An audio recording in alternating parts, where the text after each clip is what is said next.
আসসালামু আলাইকুম রহমতুল্লাহি ওবারাকাতু। সম্মানিত দর্শক ও শ্রোতামণ্ডলী, আমাদের শরীরে অনেক জায়গায় এমন বাড়তি পশম আছে যেগুলো ছোট করে রাখা আমাদের মুসলিম ধর্মের নিয়মে রয়েছে। তার মধ্যে অন্যতম হচ্ছে মোচ এর পশম খাটো করে রাখা। আজকে আমরা আলোচনা করব মোচের সুন্নত সম্পর্কে। তাহলে চলুন দেরি না করে। মোচ কাটার 4টি সুন্নত রয়েছে। 1. মোচ ভালোভাবে চামড়ার সঙ্গে মিশিয়ে কাটা সুন্নত। 2. মোচ হলক করা মাকরুহ। হলক মানে শেভিং করা। 3.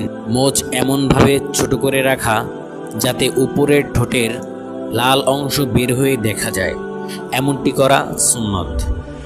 4. মোচ কেটে পরিষ্কার রাখা উচিত। অপরিষ্কার অবস্থায় 40 দিন পেরিয়ে গেলে মারাত্মক গুনাহ হবে। ধন্যবাদ।